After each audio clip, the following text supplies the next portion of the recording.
Hola, ¿qué tal? En este video voy a continuar hablando acerca del ADN. Ahora vamos a ver un proceso que se llama replicación, es decir, la generación de una copia para que pueda ser transferida a la célula hija cuando hay esta división celular. Entonces, y ya en otros videos les voy a hablar de los otros procesos que sería la transcripción y la traducción. Entonces, bueno, para empezar a hablar un poquito de la replicación, antes voy a continuar hablando acerca de algunas características del ADN. El video pasado les comentaba acerca de la estructura, de qué está formado, que las bases nitrogenadas, los azúcares y los grupos fosfato. Entonces, para retomar un poquito de ahí, además de la estructura, pues vamos a comentar esta característica que tiene la molécula de ADN, pues para ser material hereditario. Una de las características es que almacena información biológica de forma estable. Es decir, al decir estable quiere decir que no es tan sencillo que se pueda dañar esta información o que pueda cambiar esta información. Entonces, inclusive lo vamos a ver, podemos comentar precisamente en este videito más adelante, cómo hay ciertos mecanismos que le ayudan al ADN a revisar si a la hora de la replicación, es decir, a la hora de generar una copia, hay algún error y corregirlo antes de que pase pues a la célula hija. Entonces, esta es una característica muy importante, ¿no? Mantener entonces esta información de manera confiable, vamos a decirle así. Otra pues es que tiene que replicarse y transmitirse de una célula a otra, que sería la célula hija. Entonces es precisamente lo que vamos a revisar aquí en el video un poquito más adelante con este proceso que se llama replicación. Entonces este material tiene la capacidad de duplicarse, de copiarse a sí mismo para transferirse entonces a las siguientes generaciones. Otra característica es que puede llevar información hacia otro tipo de moléculas y estructuras, y es lo que vamos a ver en los siguientes videos, cuando hablemos por ejemplo de la transcripción y de la traducción. Yo tengo una molécula de ADN y esa molécula de ADN pasa o se transcribe a una molécula de ARN, y posteriormente esa molécula de ARN se puede traducir a moléculas estructurales como son las proteínas. Entonces esa información sirve para eso finalmente, ¿no? Para traducirse o expresarse en proteínas. Entonces lo vamos a revisar cuando hablemos, les decía, en otros videos ya de esos dos procesos. Y también, bueno, el primer característica les decía es que es una molécula estable. Sin embargo, dentro de esa estabilidad también presenta cierta flexibilidad, vamos a decirlo así, para presentar algunos cambios. ¿Qué conseguimos con esos cambios? Pues introducir variabilidad genética. Y ya lo habíamos comentado en una sesión de Meet, en donde les comentaba o platicaba un poquito acerca de las mutaciones. Entonces, que les decía que no necesariamente pues una mutación es mala, ¿no? Una mutación puede servir para que el organismo se adapte a las condiciones a las que está sujeta. Y entonces es parte pues de la evolución de las especies. Otra, digamos, fuente de variabilidad, además de las mutaciones, son las recombinaciones genéticas. Eso también podemos comentarlo un poquito más adelante, cuando hablemos tal vez de la meiosis, podremos hablar de este concepto de qué es la recombinación genética. Pero finalmente estos dos procesos, tanto mutaciones como recombinaciones, les decía, al final de cuentas lo que favorecen es esta variabilidad genética, que lo que nos permite pues es que tengamos individuos, inclusive organismos, bueno, especies o organismos, que no sean exactamente iguales o copias de sus antecesores, ¿no? Nosotros no somos una copia una copia exacta de uno de nuestros padres, ¿no? Sino que tenemos características que compartimos con ellos, pero formando un organismo con estas nuevas características. Y lo mismo sucede, por ejemplo, con organismos como por ejemplo las procariotas que veíamos en la unidad, que a pesar de que es reproducción asexual y están generando copias de sí misma, por ejemplo las mutaciones pueden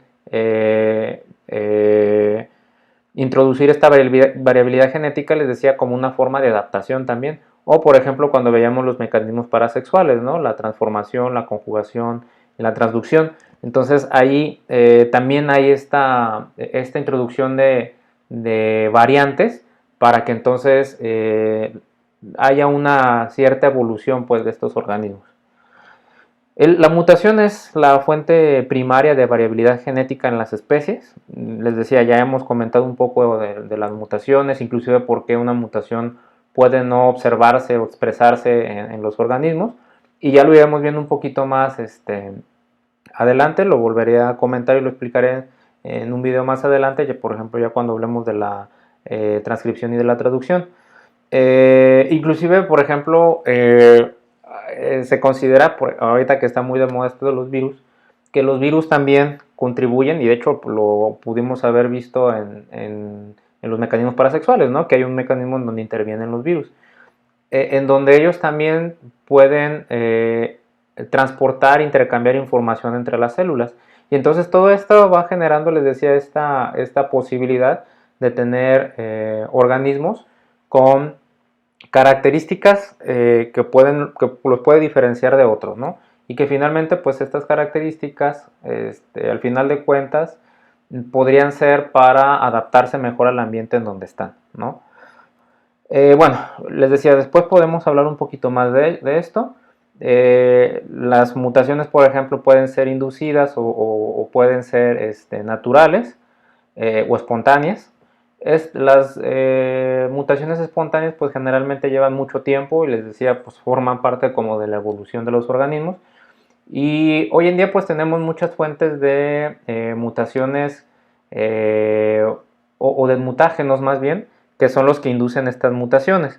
Entonces no sé, puede ser la radiación solar, la contaminación en la que estamos sujetos, inclusive ciertas medicamentos, fármacos o inclusive aditivos que se les adiciona a algunos alimentos, ¿no? Entonces, obviamente, pues siempre se están revisando que estos aditivos que se utilizan, por ejemplo, en alimentos, pues sean seguros, pero hace muchos años, pues se utilizaban una gran cantidad de este tipo de compuestos que podrían tener alguna afectación, y conforme pues hemos ido estudiando, hemos ido comprendiendo más el efecto que tienen estos productos, pues se han ido sacando del mercado, ¿no? Se han ido prohibiendo su utilización, pero aún así, bueno, podríamos tener algunos agentes mutágenos, obviamente en mayor y menor medida. No quiere decir que, por ejemplo, un contaminante tenga la misma capacidad o un aditivo, por ejemplo, alimentario, tenga la misma capacidad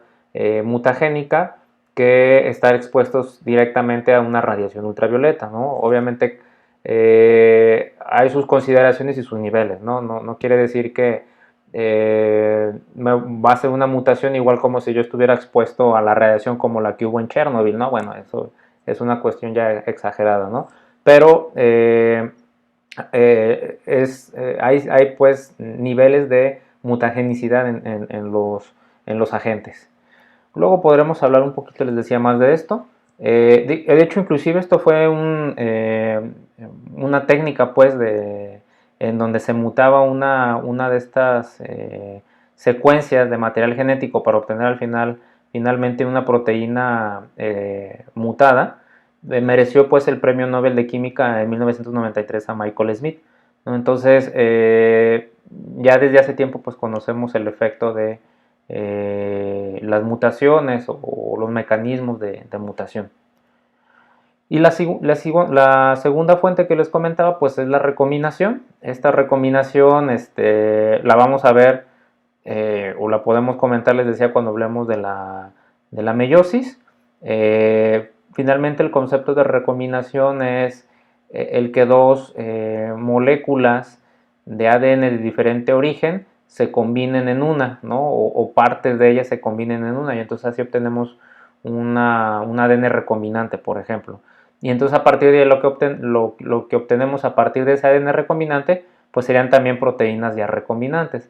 Entonces hay recombinación natural cuando hay una meiosis, les decía, o inclusive la fecundación. Pero también ahora podemos hacer recombinaciones a nivel laboratorio, ¿no? Podemos recombinar material genético, por ejemplo, de un gen de una célula eucariota en una célula procariota. Y esto, por ejemplo, también tiene un poquito que ver pues con algo que les había publicado por ahí en Facebook, que también es un acontecimiento reciente de este premio Nobel que ganaron estas dos investigadoras, estas dos científicas, el premio Nobel de Química, precisamente por sus aportaciones, su descubrimiento de esta herramienta de edición genética, ¿no? Entonces, pues ahorita podríamos hablar un montón de estas cosas. Siempre son temas muy, muy interesantes, pero bueno, para no hacer muy largo el tema, lo podemos dejar después para una discusión en Meet, ¿no?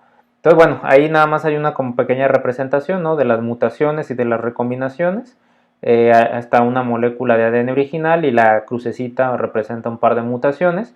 Y luego cuando hay esa mutación, perdón, cuando hay una recombinación, es decir, que dos fragmentos o moléculas de ADN se combinan en una sola, podríamos tener esta combinación nueva que está ahí marcada en rojo, en donde una sola molécula hebra de ADN podría presentar estas dos mutaciones que estaban de forma separada, mutación 1 y mutación 2, en dos hebras diferentes de ADN, ¿no? Entonces, bueno, podríamos hablar un poco, les decía, de eso más a detalle, pero no es el propósito tampoco de la clase y nos llevaría algo de tiempo. Si quieren, luego lo podemos comentar en Meet. Y bueno, por ejemplo es el proceso que vamos a ver en estos videos. Yo tengo, les decía, también se los comentaba en una sesión de Meet, me parece, una secuencia de ADN, pero esa secuencia de ADN está formada por las letras que ya vimos que pues son las bases nitrogenadas, adenina, timina, guanina, citosina. Y entonces la combinación de esas letras nos van a formar palabras.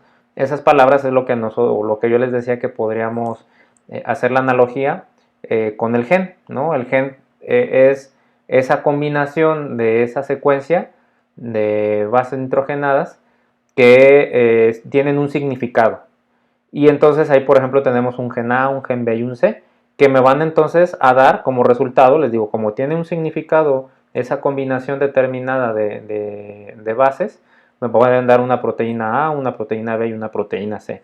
En cambio, las regiones que están en naranja, ahí de esa molécula de ADN, pues son combinaciones de esas letras, de esas bases, que no forman ninguna palabra, que no tienen ningún significado. Y entonces esas no me van a generar una proteína. Entonces eso es lo que vamos a ver un poquito, les decía, en el tema de traducción, por ejemplo, más adelante. Miren, por ejemplo, la importancia de este cambio que pudiera existir en alguna de las bases. Yo aquí tengo una secuencia de ADN y en esa secuencia de ADN hay una mutación. Solamente es un cambio en una de las bases. Es el único cambio que hay. No estamos hablando de un gen completo, no estamos hablando de un cromosoma de más, como en el caso que comentábamos de la trisomía 21. Es solamente un cambio en una de las bases que cambia entonces la secuencia y que voy a tener como resultado que me va a cambiar entonces la producción o la característica de la proteína que se puede producir a partir de ahí. Y entonces, ¿qué me genera? Pues tengo yo en el dibujito de abajo, en el B, tengo eritrocitos normales, así se verían, es un dibujito de eritrocitos normales. Y en el C, en el dibujito que está a un lado, allá a la derecha, lo que tengo también son eritrocitos, pero que tienen esta mutación. Esta lo que produce es una anemia falciforme, así se le conoce. Entonces los eritrocitos están deformes, ¿no? Producen esta deformidad, como de hecho alguno de ustedes me preguntaba en la sesión de Meet, ¿no? Pues precisamente sí produce esta mutación en particular, sí produce una deformidad, pero en los eritrocitos, y entonces eso es un problema porque va a generar un tipo de anemia. Y les digo, si se fijan, solamente se cambió una base, es todo lo que se cambió. Entonces, pueden tener impactos muy importantes las mutaciones, o como también les decía, puede que pasen desapercibidas, no necesariamente se tienen que expresar. Bueno, este es el proceso que vamos a estar viendo, les decía. De hecho tiene un nombre que seguramente escucharán después en sus clases de biología molecular o en alguna otra clase, que es el dogma central de la biología molecular. ¿Qué es este proceso?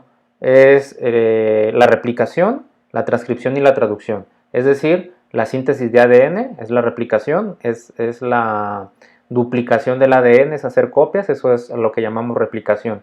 La transcripción, ¿qué es? La transcripción es pasar esa información de ADN a ARN.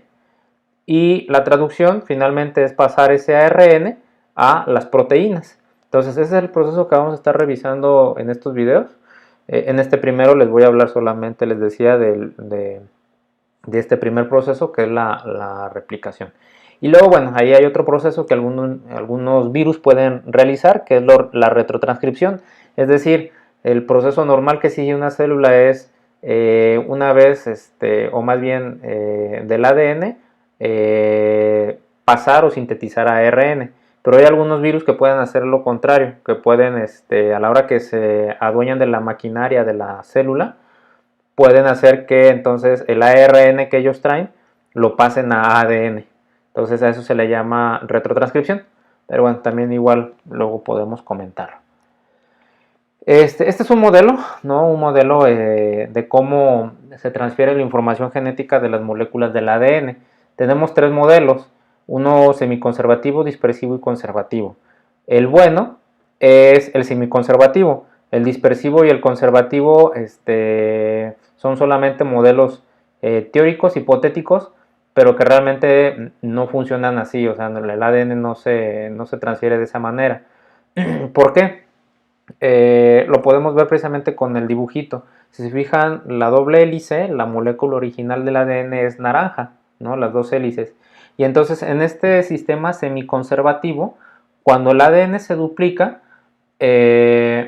yo genero dos moléculas de ADN y cada una va a conservar una cadena de la original. Si se fijan, cada de esas dos moléculas, de hecho, bueno, aquí la voy a señalar, aquí tengo el puntero, ¿no? Entonces, cada una de estas dos moléculas tiene una de las hebras originales, ¿no? Esta naranja. Y la roja es la que se sintetiza a partir de la original. Y ahorita vamos a ver pues cuál es la importancia de eso. ¿Por qué? Porque la naranja sirve como plantilla para sintetizar la roja. Entonces, esta roja que tengo yo aquí, de este lado, sería idéntica a la naranja que yo tengo de este lado. Y viceversa, la roja que yo tengo de este lado, la nueva que se sintetizó de este lado, es idéntica a la naranja original de este lado. ¿Por qué? Porque cada una de las hebras va funcionando va a funcionar como molde para generar una nueva hebra. Y entonces así me quedan dos moléculas de ADN iguales a la original. Por ejemplo, este dispersivo que yo tengo aquí, pues aquí quedan si se fijan, son fragmentos que están de una y de otra. Entonces, eso generaría demasiada variabilidad genética, ¿no? Y el conservativo, también, si se fijan, me queda una completa como original y la otra completamente nueva, pero entonces esta nueva que fue lo que tomó como base para poderse duplicar, ¿no? Entonces, estos dos modelos no son correctos, ¿no? El modelo correcto es el semiconservativo y ahorita lo vamos a ver precisamente cómo es que les decía una hebra funciona como molde para generar la otra que complementa el ADN.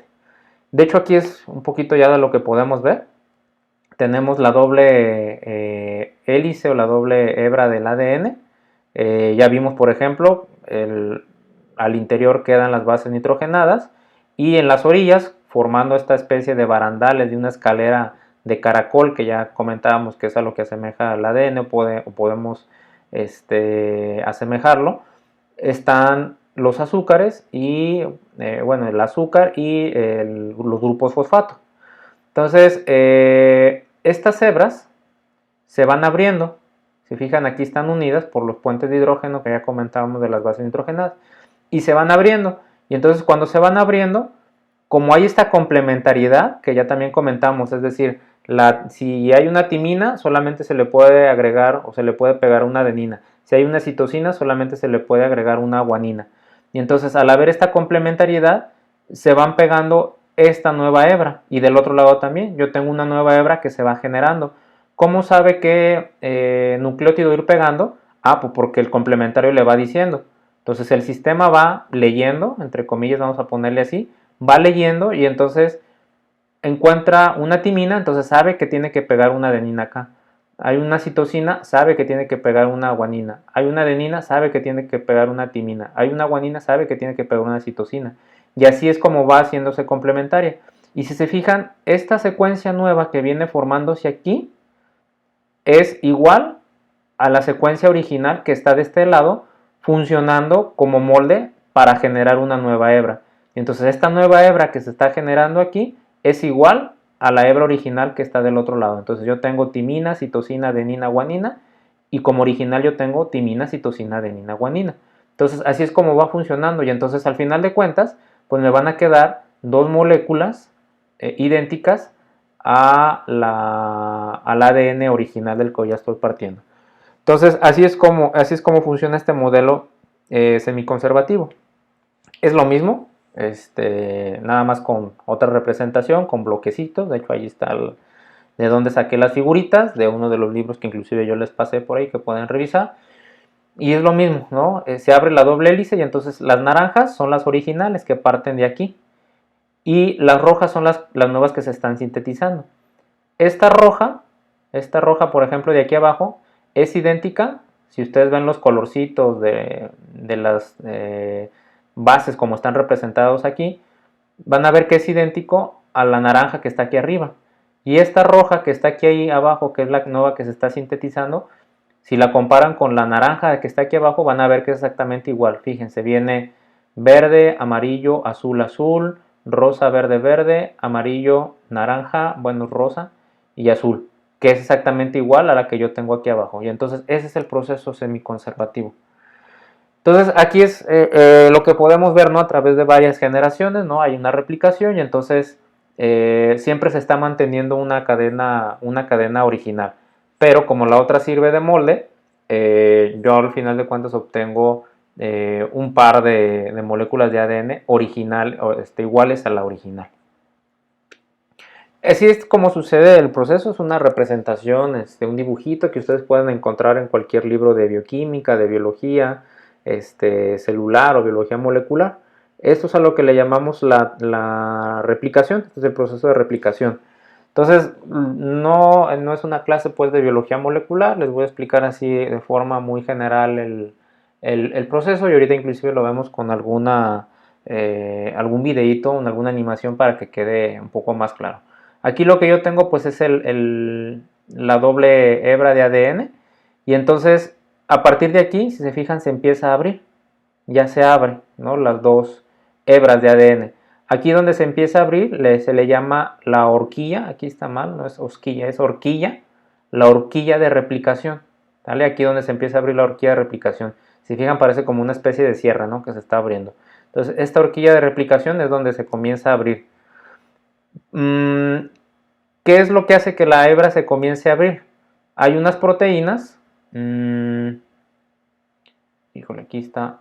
Esto ya dice que está a punto de apagarse. Déjenme conectar rápidamente a la corriente para que no se me vaya a apagar. Se me olvidó que no lo tenía conectado, pero ahorita continuamos con el videito. Listo. Ok. Les decía, ¿qué es lo que hace que esta doble hélice se vaya abriendo? Lo que hace que esta doble hélice se vaya abriendo son unas proteínas llamadas helicasas. Estas helicasas lo que hacen es ir desenrollando el ADN, y aquí están representadas con estas figuritas en morado que están aquí. Entonces estas helicasas son proteínas que se encargan de ir, enzimas en particular, que se encargan de ir abriendo la doble hélice. Y luego hagan de cuenta que esto es como un mecate, ¿no? De esos que utilizan o un lazo para tender, una soga que viene trenzada, ¿no? A la hora que ustedes la abren, si sueltan esas dos trenzas de la que está formada, va a tender a enrollarse otra vez, ¿no? Porque ya está torcida, entonces tiende a torcerse otra vez, a enrollarse. Entonces, y algo parecido, ¿no? Es un ejemplo muy burdo, pero algo parecido sucedería con el ADN. Para que no suceda eso, tienen que venir otras proteínas, estas proteínas llamadas SSB, que lo que hacen es estabilizar cada una de las hebras, fíjense aquí están en rojito, estabilizar cada una de estas hebras para que no se vuelva a enrollar el ADN. Y luego viene entonces ya la polimerización o la síntesis de una de las cadenas. Si se fijan, traen numeritos acá, 5' y 3' acá. Y entonces esta va de 5', al otro extremo es 3'. Y aquí en este extremo pues es 3', y en el otro lado, que sería este de acá, pues es el 5' que yo tengo acá. ¿Qué es eso? Eso nada más es porque indica la posición en la que son las posiciones de los carbonos. Y es en el sentido, o es en la posición en donde se van pegando los nucleótidos. Entonces, esta que va en este sentido, sintetizándose de 5' a 3', esta azulita más clarita que es la nueva cadena de ADN, se le llama la hebra líder. ¿Por qué? Porque esta se va sintetizando de forma corrida, ¿sale? No hay pausas. A diferencia que la que yo tengo acá de este lado. Esta, hagan de cuenta que es como un carril de un solo sentido. Y entonces esta va en un sentido contrario, ¿sale? En lugar de ir sintetizándose igual que esta, va en un sentido contrario. Y entonces eso hace que el proceso se vaya pausando. Y entonces a esta de acá de abajo le llamamos la hebra retrasada. Entonces la hebra retrasada es sintetizada de forma discontinua, es decir, por pedazos. Por eso aquí van quedando estos huecos aquí, ¿se fijan? Aquí van quedando estos huecos, cosa que no pasa en la de arriba. Y entonces estos fragmentos que se van formando, este fragmento de acá, este fragmento de acá, este fragmento de acá, se le llaman fragmentos de Okazaki, ¿sale? ¿Por qué? Porque tienen que ir, o sea, se tienen que sintetizar de todas formas de 5' a 3', pero no lo pueden porque, o sea, van como en sentido contrario. ¿Y qué más tenemos? Ah, bueno, y luego tenemos otras cosas que hay por acá, como por ejemplo la ADN polimerasa. Ahorita vamos a hablar de la ADN polimerasa. Está muy sencillo, ¿no? Si yo les pregunto cuál es la enzima que se encarga de polimerizar ADN, pues es la ADN polimerasa. O sea, ¿qué es la ADN polimerasa? Es una proteína, es una enzima, que es la que se encarga de ir pegando los nucleótidos para ir alargando la cadena que se está generando. Entonces esta ADN polimerasa es lo que va haciendo. Y hay otras cosas como las primasas, los primers, que tienen que ver como con sitios para el inicio de esa replicación. ¿Sale? Aquí es donde son moléculas que van generando el inicio de la replicación, por ejemplo, de estos fragmentos de Okazaki. Aquí se inició uno, acá se inició otro, por eso tienen un pedacito rojo primero, porque las primasas y el primer de ARN es como el iniciador para que puedan hacerse esos pedacitos ahí, ¿no? Debe de haber como un sitio de arranque, de inicio para esa polimerización o ese alargamiento. Entonces, esas son estas moléculas. Y dice que el cebador o el primer es degradado y reemplazado por desoxirribonucleótidos. ¿Por qué? Porque si se fijan, estos primers de acá son de ARN, entonces no pertenecen al ADN.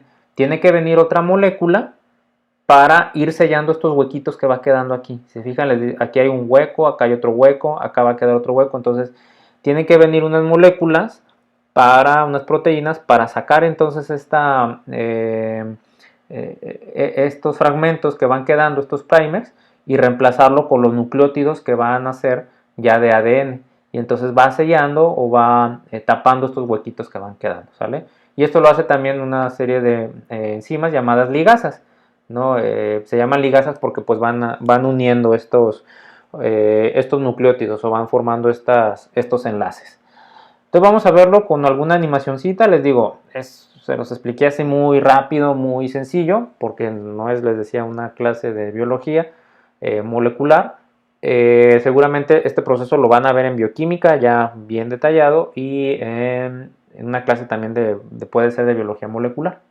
Vamos a ver, aquí estamos viendo el núcleo, ¿sale? Esta es otra diferencia que podemos tener, ¿no? en las procariotas. Las procariotas, recuerden que no tienen núcleo, entonces la replicación sucede en el citoplasma. Aquí en la eucariota no, en la eucariota la replicación sucede pues en el núcleo, que es el que contiene el ADN. Y entonces vemos esta licasa, que es la que está abriendo, fíjense, está abriendo el ADN. Y luego vienen estas proteínas a estabilizarlos, que son las SSB que les comentaba, para que no se vuelvan a enrollar. Y luego viene la ADN polimerasa, que es esta proteína que está acá, y viene sintetizando de 5' a 3', esa es la dirección. Entonces esta es la hebra líder, la que se va sintetizando o polimerizando de forma continua. Y esta de acá, que les digo, va como a contracorriente, va en sentido contrario, va por partes, formando los fragmentos de Okazaki. Pero si se fijan, van quedando huequitos. Y entonces la RN primasa es la que va iniciando pues la síntesis de esa nueva cadena de ADN, pero esto luego se va a quitar. Viene entonces la ADN polimerasa, que es la que se encarga de poner los nucleótidos del ADN. Y entonces esto que es las ARN primasas, pues se necesitan quitar. Viene otra molécula que también es polimerasa, pero esta es una polimerasa 1, y luego viene una ligasa, que es la que se encarga finalmente de unir o de ligar los nucleótidos. ¿Sale? Entonces se fijaron ahorita, además vimos otra molécula, hablábamos de la ADN polimerasa, pero también de la ADN polimerasa 3, presentamos la 1 y la 3. Vamos a ver ahorita aquí precisamente, ¿no? ¿Qué enzima polimeriza el ADN? Pues la ADN polimerasa, pero hay 3 polimerasas principalmente. Está la ADN polimerasa 1, que se encarga de la reparación y la replicación. Como principal función es la reparación, y la replicación es como una segunda función. Luego está la ADN polimerasa 2, que tiene como principal función la reparación, ¿sale? Y luego está la ADN polimerasa, que es la que se encarga de la replicación como primera función.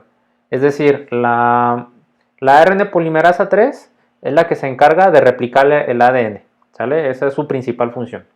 Y luego viene la polimerasa 2, que su función es la de reparar. Y luego la 1, que tiene como funciones reparar, pero también replicar como segunda función. Entonces, esas son las diferencias de las polimerasas, y de hecho les digo, las veíamos en el videíto. La primera polimerasa que salió sintetizando la hebra líder era la ADN polimerasa 3. Y luego la que se iba encargando ya de quitar la RN primasa era la ADN polimerasa 1. Entonces ahí vimos la participación de esas dos. Aquí podemos ver cómo funciona un poquito más la ADN polimerasa. Es una representación de estructuras de láminas y de bastoncitos. Ahí podemos ver los bastoncitos representando el ADN, que son esas dos hebras en amarillo y en gris. Todo lo que está en colores así llamativos, azul, rosita, rojo, verde, amarillo, esa es la proteína, es la polimerasa. Y entonces, si se fijan, aquí en el interior está entrando los nucleótidos, y acá en el otro extremo ya está saliendo la doble hebra o la cadena polimerizada de ADN. Entonces todo esto que vemos así como churritos, ¿no? Es la proteína. Y aquí vemos entonces en este azul, o en este gris, o en este rojo, o en este verde, son las bases nitrogenadas formando los puentes de hidrógeno. Fíjense, aquí formó 3 puentes de hidrógeno, y entonces así va metiendo, digamos, la representación molecular de cómo va metiendo la polimerasa las bases, los nucleótidos, para ir alargando la cadena de ADN. ¿Sale? Ahí lo vamos viendo. Entonces, no sé si esta ya se terminó. Bueno. Por ejemplo, aquí están metiendo un nucleótido equivocado. Les decía, aquí podría presentarse una mutación, pero entonces el sistema detecta que no es la correcta que va ahí. Y entonces, si se fijan, en otra sección de esta proteína, que es una molécula muy grandota, saca ese nucleótido que no corresponde ahí, y entonces regresa para meter la que sí corresponde. Obviamente esto sucede en un proceso muy rápido. Vamos a ver luego alguna otra representación en donde vemos la velocidad a la que se lleva a cabo esto, que de hecho su compañera ya publicaba una animación, pero era de la transcripción. Entonces más o menos así de rápido sucede como veíamos en ese video que publicó su compañera de la transcripción. Entonces esto sucede, les decía, muy rápido. Entonces el sistema a veces se le puede ir, ¿no? Algún error, porque es demasiada información la que hay que procesar, revisar, y aparte debe de ser en un tiempo pues muy, muy corto a veces. Bueno, aquí es nada más otra representación, es lo mismo. Aquí, por ejemplo, es la horquilla de replicación, ¿no? Se abre esta especie de ojo de burbuja en la doble hélice, y es a partir de donde se va a empezar a replicar. Y esto lo podemos ver, por ejemplo, aquí en esta micrografía. Lo de abajo obviamente son dibujitos, este de arriba y este de abajo son dibujitos, pero en el centro, esto en gris, es una micrografía con microscopio electrónico. Y entonces es lo mismo, nada más nos pasaron esta micrografía a dibujito para que lo pudiéramos ver mejor. Esta de aquí es la misma que esta de acá. Les decía, es mucha información la que hay que procesar, y es mucha información la que hay que revisar y hay que duplicar para que la nueva célula pues tenga el material genético completo. Entonces, una forma de hacer esto más rápido, pues en lugar de agarrar el inicio del ADN y seguirme de corrido hasta llegar al final, lo que hago es empezar por diferentes puntos a replicar el ADN. Y es lo que vemos aquí. Estos son, vemos diferentes puntos de replicación, que son como estas burbujitas, les decía, o estos ojos que se van abriendo aquí. Entonces, aquí ya se abrió uno, acá se abrió otro, acá se abrió otro, aquí se empieza a abrir otro, que es esto que vemos aquí. Entonces, así es una forma pues de hacerlo más rápido. Si no, imagínense, si siguiéramos así, agarrar de principio y a fin, tardaría demasiado la célula. Entonces tiene o empieza en diferentes orígenes, y obviamente poco a poco se empiezan a abrir se empiezan a hacer más grandes estas burbujas, estos ojitos de replicación, estos orígenes de replicación, hasta que se llegan a unir, y entonces pues ya se separan completamente las hebras nuevas o las moléculas nuevas de ADN. Bueno, aquí nada más es la posición en donde les decía, ya habíamos comentado algo, ¿no? Con el grupo fosfato y la posición 3', en donde se forma el enlace con el grupo fosfato, ¿no? Y entonces va entrando cada uno de los nucleótidos. Entonces, hacia este sentido, esas 5', 3', se fijan, acá tengo el lado 5', y entonces es el lado 3'. Por eso lleva este sentido, porque aquí en este 3' es donde se está pegando la siguiente nucleótido a través de este grupo fosfato, y entonces va a seguir hacia esta dirección hasta que se forme una nueva cadena. Y esto es lo mismo, nada más son más representaciones, ¿no? Representaciones de cómo funciona esta replicación. Lo pueden revisar, por ejemplo, en el libro de Essential Cell Biology, que les pasé también, o en la traducción que les pasé también al español. Ahí hay una edición en español que les pasé, pueden revisarlo ahí también. Y aquí, bueno, lo mismo, ¿no? Los fragmentos de Okazaki, ¿no? Que son estos fragmentitos que se van formando. La horquilla de replicación, es decir, esta burbuja que se va formando conforme se va abriendo el ADN y se está replicando la hebra complementaria. Aquí lo que estamos viendo pues es la corrección del nucleótido cuando entra de forma incorrecta. Aquí entra un nucleótido pero que está mal, y entonces tiene que venir el sistema a sacarlo para meter un nucleótido que es el adecuado, ¿no? Entonces sí hay una forma de corregir eso. Y entonces tenemos polimerización. Dibujito en verde que parece una manita es la polimerasa, es una proteína, entonces una molécula grande. Y lo que tenemos obviamente al centro pues es la cadena de ADN. Y entonces tengo aquí un par de puntos, este P y este E.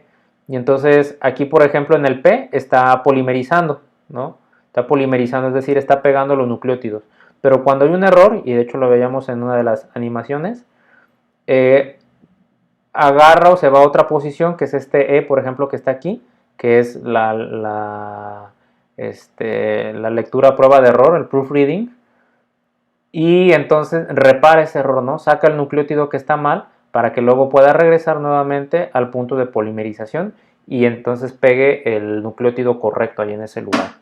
Entonces la polimerasa pues puede hacer esta función, y si no, de todas formas luego hay un sistema de revisión de esto.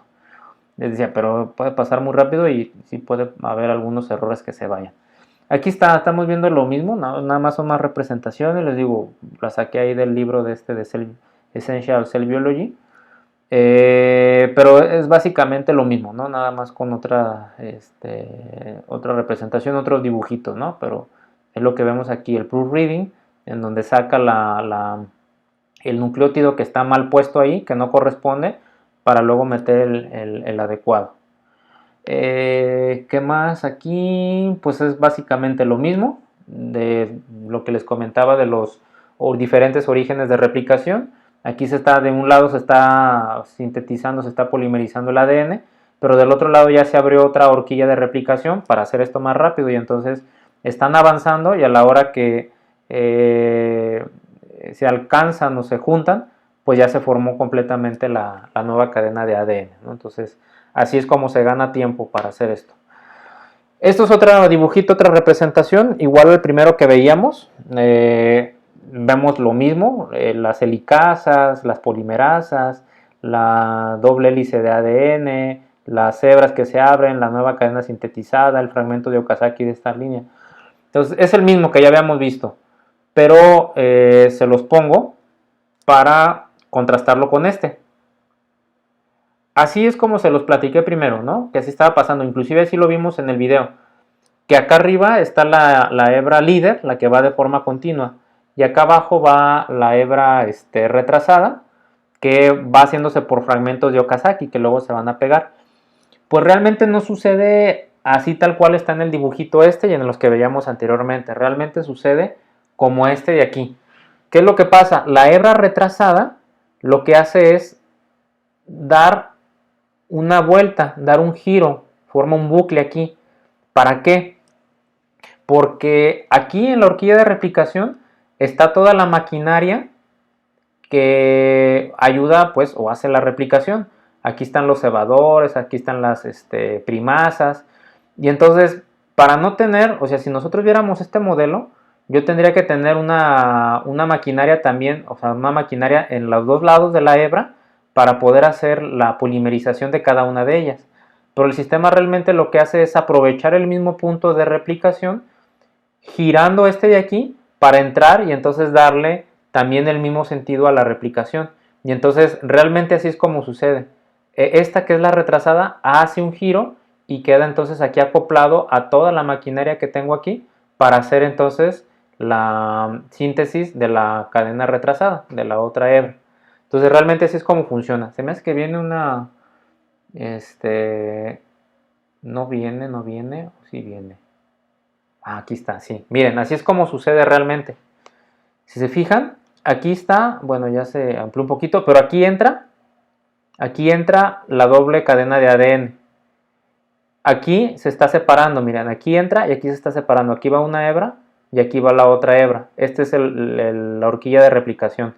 Aquí está entrando doble, pero aquí ya va saliendo separada. Y acá abajo, si se fijan, ya sale doble otra vez, pero de forma continua. Vamos a ver si otra vez regresa a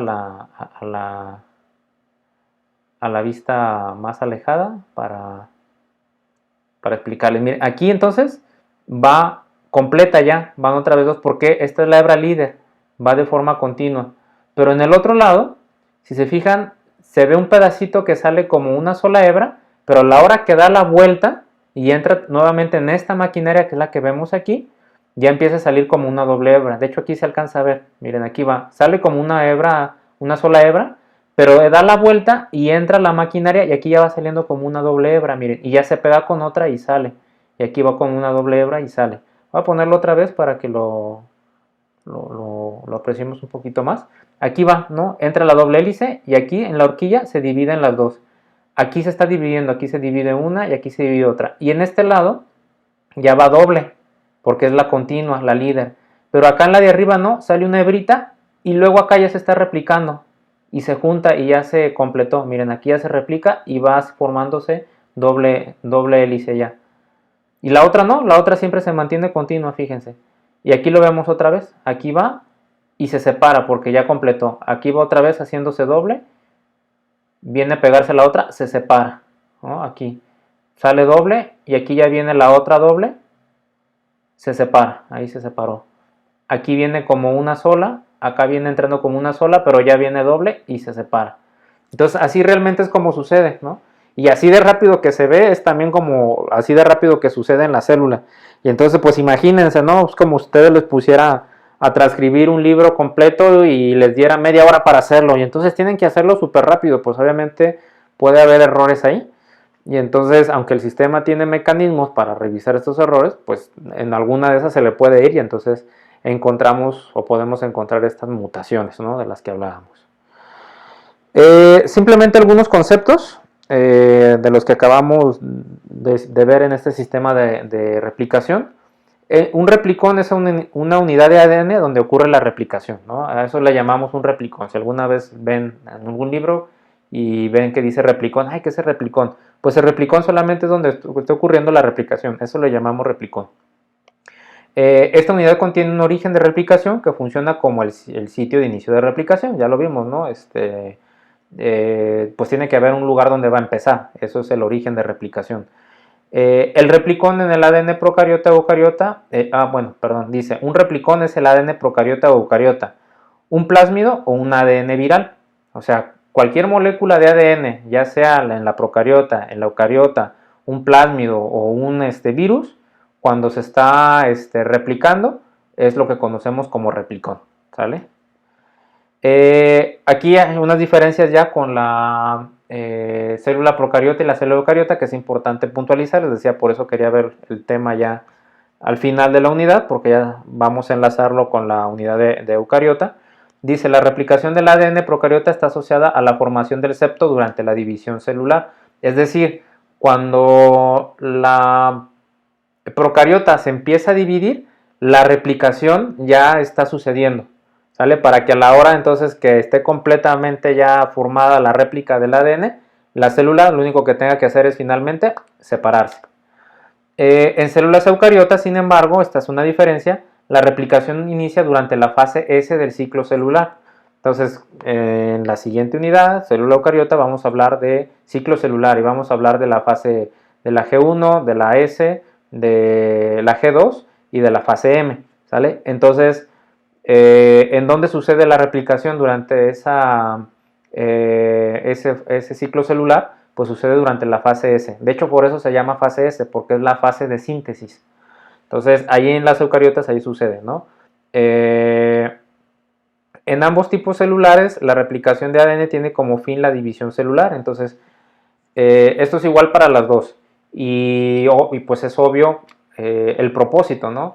Si una célula no va a dividirse, pues ¿para qué replica ADN? ¿No? Está formando ADN que no tiene caso, o sea, es un gasto de energía, de materiales, entonces, si la célula se va a dividir, pues entonces tiene que replicarse, ¿no? Entonces, ese es el fin o el propósito final de la replicación del ADN. Otras características que podemos señalar o diferencias, el genoma procariota, los cromosomas son todos los genes, es decir, lo que les comentaba también en la clase más bien en el video anterior. Por ejemplo, en células animales, dependiendo de la especie, hay un determinado número de cromosomas. Por ejemplo, el humano tiene 23 pares de cromosomas. Sin embargo, una procariota, hagan de cuenta que es un solo cromosoma, ¿no? O sea, todo el material genético está en un solo paquete, vamos a decirlo así.